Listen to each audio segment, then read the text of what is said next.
Colafé Benoé a todos, Motumbá, Mucuyu, meus Serabá fraternos, a gente vem aqui gravar mais um vídeo para o canal do YouTube, canal Brasil Sem Fronteiras. Não esqueçam de deixar um like, não esqueçam de compartilhar, é importante. Quanto mais pessoas têm acesso, mais pessoas vão ter acesso à informação, perfeito?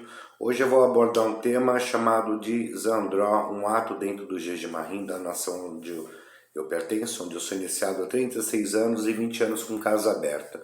Mas esse tema de Zandró, ele só vai me dar abertura para uma outra situação, onde vai trazer muita polêmica, porém vai desmistificar uma coisa bem interessante, uma coisa fundamental e algo que foi inventado e que continua se praticando, e as pessoas dão muita importância para isso, onde na verdade não tem importância nenhuma, ok? Dentro do candomblé existe o xirê, que é a louvação às divindades, né, uma sequência de cantigas, onde dentro de Queto e Angola faz uma roda, né, em louvação a essas divindades, né, de Exu a Oxalá, e vai se cantando de maneira sucessiva e de maneira sequencial, perfeito? Dentro do Jejimahim não temos xirê, temos Zandró. O que é Zandró? A mesma louvação aos voduns, porém não fazemos roda, dançamos como em formato de cobra, dentro do Agbaçá, das nossas casas litúrgicas. Só que tem algo anterior que é chamado de Zandró, que é um ato, que é o convite. Zandró, traduzido, é o convite para os voduns. Ou seja, se não tiver Zandró, não tem Doroazão, não tem festividade no dia seguinte. O Zandró é uma sequência de louvação, onde os voduns chegam, né? É onde eles fumam os seus ocrês, seus cachimbos, onde tomam seus arrãs, as suas bebidas sagradas, e dentro dessa situação se faz os milãs, que são as rezas, né? Como o ofô, a reza, e ali você convida ele participa desse Zandró. Muitos voduns falam, né? Como todos sabem, eles dão alguns recados, dão alguns conselhos, não falam como eu, você, né? Mas eles dão algumas mensagens. E eu que agora vai vir a parte interessante. Meu pai, do Tecidim de Olissassi, dentro do Cue, em Jessussu, de Olissassi, a gente não tinha muito hábito de acender velas, né? Não tinha essa situação dentro da casa do meu pai. Ele falou que o mais importante era o ofô, a reza. E a gente começava a se questionar, né? Porque a gente conhecia alguns amigos umbandistas, conhecia outros povos candomblecistas de Queto, de Angola, e onde a gente via aquele monte de velas, aquele monte de velas acesa e para função, né? E quando a gente entrava dentro do rondeme, dentro do quarto sagrado, a gente fazia comidas secas, né? Preparava o arrã e assim oferecia ao vodum, né? Ativava o vodum, né, com rum, com gin, né, jogando gin nele. O agin é um ativador, para quem não sabe, da divindade, ele acorda essa divindade, né? E na hora de acender a vela, meu pai, ele não entrava nesses detalhes de acender vela para vodum, vela para isso, vela para aquilo e assim por diante. Um dia a gente foi no Zandró, na casa do Dr. Ailton, né, em Guaianazes, e aí ele estava tomando obrigação com meu pai, e aí quando ele foi fazer o Zandró, todo mundo com uma vela na mão, e começando a fazer os milãs. E aí meu pai se levantou da cadeira. Meu pai é uma pessoa muito direta, né, muito objetivo. Meu pai, tudo que ele fazia, ele explicava o porquê, de maneira sustentável, onde que ele passava aquela confiança no seu ensinamento, perfeito? Meu pai levantou da sua cadeira e de repente ele foi apagando todas as velas na mão dos vodunces, na mão dos novichês, dos cargos, e de repente ele pegou e acendeu a luz. E aí o Doté pegou e falou assim: meu velho, mas por que você fez isso, né? A gente está começando a fazer a reza, né? A gente está firmando os voduns, acendendo as lumes, né, as velas. E aí meu pai falou assim: você sabe por que acende as velas? Aí ele falou assim: para iluminar o Vodun, para iluminar o Orixá, para iluminar o Inquice, para iluminar todo mundo e tal. E aí ele falou assim, o Vodun já tem luz, meu velho. O Vodun já é iluminado. Ele é tão iluminado que ele come na sua cabeça, que ele domina a sua cabeça, ele direciona você. As divindades são tão iluminadas que não vivem aqui na Terra. E começou a explicar. E aí ele pegou e falou assim, antigamente, quando nas senzalas, alguns negros fugiam para fazer a louvação das suas divindades, né? E com isso ele pegava alguns restos, porque naquele tempo não tinha, o negro ele não tinha acesso à vela. A vela ela está direcionada a um culto católico, né?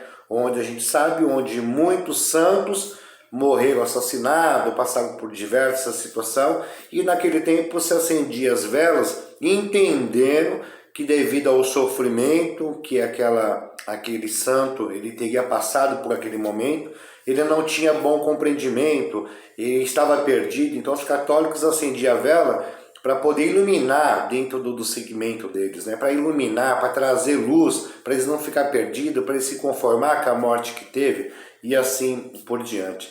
Então, naquele tempo, já existia a fábrica de vela, mas o negro não tinha acesso às velas.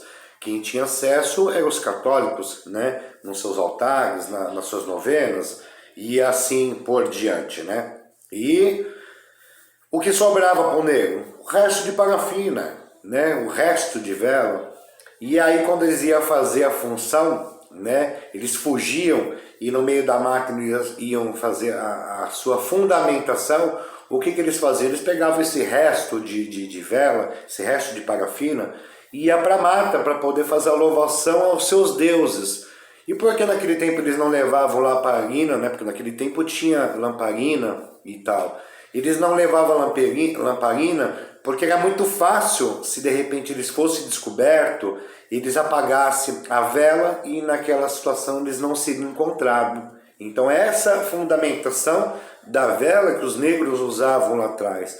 Eles não levavam a vela para fazer as suas comidas, para fazer a sua oferenda, para fazer o seu agrado. Eles usavam a vela para poder se orientar, para poder enxergar no escuro, né, entre eles. E a vela era uma situação de fácil acesso. De repente, se eles fossem descobertos, né, e escutasse qualquer barulho, apagar a vela seria bem mais rápido e ninguém iria identificar eles.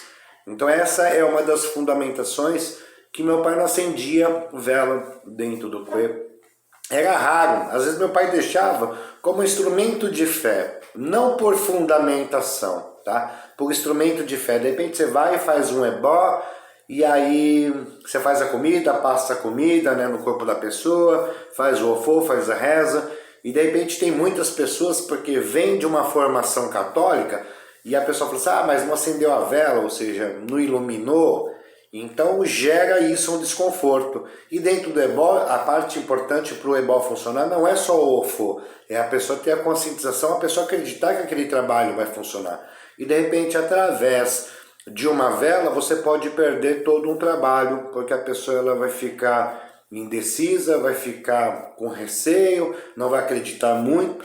Então na minha casa mesmo eu não tenho muito hábito de acender muitas velas, não tenho esse hábito de acender vela. Acendo vela não por fundamento, mas como instrumento de fé, para de repente a pessoa ver que a luz está acesa, que ali tem uma divindade, que a divindade está presente, e de repente ela contribuir com essa energia, com essa positividade, perfeito? Tanto é que quando eu tenho os guardiões da minha casa, a Izan, tem o Leba, Sorokwe, às vezes minhas filhas pegam e falam assim, eu vou acender uma vela. Pai, que vela? Coloca. Fala, qualquer uma, não sendo preta, né? Por não ter um peso. Eu acredito que a cor preta, ela tem um peso muito maior, né? Não vai longe, você usa uma roupa branca, né? Você tem um refrescor maior, de repente você coloca uma roupa preta, ela transmite mais calor. Então eu acredito que essa vela, nessas cores escuras, ela traga uma positividade negativa nesse sentido, só por causa dessa situação. Então eu não tenho muito esse hábito. Então o que vale para o Vodun? Ele se alimentar, ele comer uma comida seca, a sua bebida, isso que é importante para o Vodun, essa é a essência que ele absorve. O Vodun, o Orixá, o Inquiço, o Encantado, ele não precisa de vela, ele não precisa ser iluminado, perfeito? Porque ele já tem luz própria, ele já tem a sua função litúrgica. Então a divindade ela vem para poder pegar a energia desse alimento, pegar a energia daquele homem, né, daquela água, né, daquela bebida sagrada. E o importante para ele são as louvações, o ofô que você faz. Porque não adianta você fazer um prato de feijão preto, né, e de repente você chamar algum, colocar lá, acender uma vela, uma quartinha, como todo mundo faz. Se você não tiver o ofô, se você não tiver o convite, se você não tiver a reza, ele não vai identificar que aquilo seja para ele. Então isso é muito mais importante.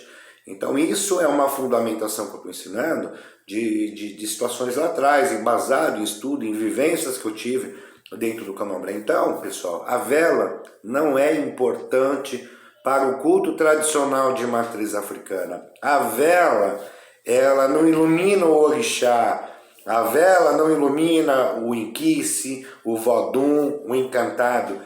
Toda a espiritualidade já tem luz própria, perfeito?